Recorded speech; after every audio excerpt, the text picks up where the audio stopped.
ಓಂ ಗಂ ಗಣಪತಾಯೇ ನಮಃ. ಶ್ರೀ ಗುರುದೇವ ರುದ್ರಾಯ ನಮಃ. ಎಲ್ರಿಗೂ ನಮಸ್ಕಾರ ಸ್ನೇಹಿತರೆ. ನಾನು ನಿಮ್ಮ ಪ್ರಕಾಶ್. ಸ್ನೇಹಿತರೆ, ಇಂದು ನಾನು ನಿಮಗೆ ವೈರಿ ನಾಶ ಆಗೋದಕ್ಕೆ ತುಂಬ ಬಲಶಾಲಿಯಾದಂಥ ಮಂತ್ರ ತಗೊಂಡು ಬಂದಿದ್ದೀನಿ.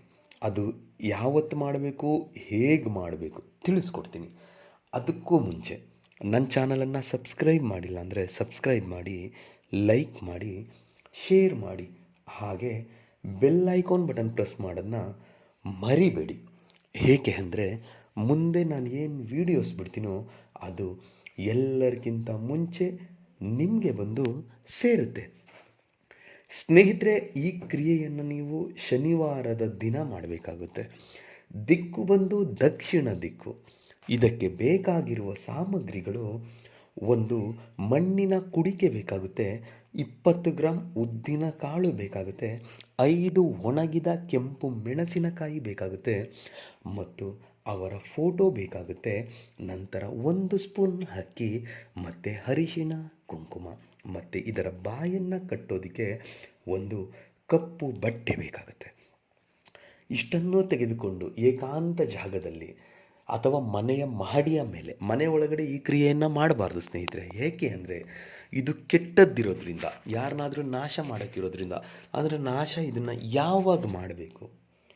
ನಿಮಗೆ ಎಲ್ಲ ದಿಕ್ಕುಗಳು ದಾರಿ ತೋಚದೇ ಇದ್ದಾಗ, ಬರೀ ಮೋಸ ಮೋಸ ಮೋಸ, ಜೀವನದಲ್ಲಿ ಮೋಸ ಮಾಡೋರೇ ಆಗ್ಬಿಟ್ಟಿದ್ದಾರೆ, ಎಲ್ಲ ರೀತಿಯಲ್ಲೂ ಉದ್ಧಾರ ಆಗೋಕ್ಕೆ ಬಿಡ್ತಾ ಇಲ್ಲ ಅಂತ ನಿಮ್ಮ ಮನಸ್ಸಿಗೆ ಅನ್ನಿಸಿದಾಗ ಈ ಕ್ರಿಯೆಯನ್ನು ಮಾಡಬೇಕಾಗುತ್ತೆ.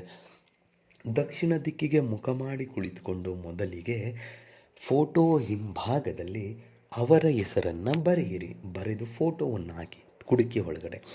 ತದನಂತರ 5 ಒಣಗಿದ ಕೆಂಪು ಮೆಣಸಿನಕಾಯಿಯನ್ನು ಹಾಕಿ ಮತ್ತು 20 ಗ್ರಾಂ ಉದ್ದಿನ ಕಾಳು ಏನು ತಂದಿರೋ ಆ ಉದ್ದಿನ ಕಾಳನ್ನು ಹಾಕಿ, 1 ಸ್ಪೂನ್ ಅಕ್ಕಿಯನ್ನು ಹಾಕಿ, ತದನಂತರ ಸ್ವಲ್ಪ ಅರಿಶಿಣ, ಸ್ವಲ್ಪ ಕುಂಕುಮವನ್ನು ಹಾಕಿ ನಿಮ್ಮ ಬಲಗೈಯಲ್ಲಿ ಹಿಡಿದುಕೊಂಡು, ಇವಾಗ ನಾನು ಒಂದು ಮಂತ್ರ ಕೊಡ್ತೀನಿ. ಈ ಮಂತ್ರನ 108 ಸಾರಿ ಪಠನೆ ಮಾಡಿ ಮುಗಿದ ಮೇಲೆ ಅದಕ್ಕೆ ಉಫ್ ಅಂತ ಅಭಿಮಂತ್ರಿಸಿ ಆ ಕಪ್ಪು ಬಟ್ಟೆಯಿಂದ ಆ ಕುಡಿಕೆಯ ಬಾಯನ್ನು ಕಟ್ಟಿಬಿಡಿ. ಕಟ್ಟಿ ಆದ ಮೇಲೆ ಅವತ್ತಿನ ದಿನ ಅದನ್ನು ತೆಗೆದುಕೊಂಡು ಹೋಗಿ ಸ್ಮಶಾನದಲ್ಲಿ ಅಥವಾ ನಿರ್ಜನ ಪ್ರದೇಶದಲ್ಲಿ ಅದನ್ನು ಮಣ್ಣಿನಲ್ಲಿ ಹೂಳಿ ಹಿಂದೆ ತಿರುಗಿ ನೋಡಬೇಡಿ, ಬಂದು ಬಿಡಿ ಸಾಕು. ಏನು ಯಾವ ಶತ್ರುವಿನ ಹೆಸರಿನಲ್ಲಿ ಈ ಕ್ರಿಯೆಯನ್ನು ಮಾಡಿರ್ತೀರೋ ಆ ಶತ್ರು ನಿಮ್ಮ ಕಣ್ಣ ಮುಂದೆ ನಾಶ ಆಗ್ತಾರೆ. ಅದಕ್ಕೆ ಮಂತ್ರ ಹೀಗಿದೆ: ಓಂ ನಮೋ ಭಗವತಿ ರುದ್ರಶಕ್ತಿ ತ್ರಿಕಾಳಿಲತಿ ಹಮುಖಿ ನಾಶನಂ ಓಂ ಫಟ್ ಸ್ವಾಹ. ಮಂತ್ರ ಇನ್ನೊಮ್ಮೆ ಹೇಳ್ತೀನಿ ನೋಡಿ ಸ್ನೇಹಿತರೆ. ಓಂ ನಮೋ ಭಗವತಿ ರುದ್ರಶಕ್ತಿ ತ್ರಿಕಾಳಿಲತಿ ಅಮುಖಿ ನಾಶನಂ ಓಂ ಫಟ್ ಸ್ವಾಹ. ಅಮ್ಮುಖಿ ಅನ್ನೋ ಜಾಗದಲ್ಲಿ ಅವರ ಹೆಸರನ್ನು ಸೇರಿಸಿಕೊಳ್ತಾ ಈ ಕ್ರಿಯೆಯನ್ನು ಮಾಡಿ, ಖಂಡಿತ ನಿಮಗೆ ರಿಸಲ್ಟ್ ಸಿಗುತ್ತೆ.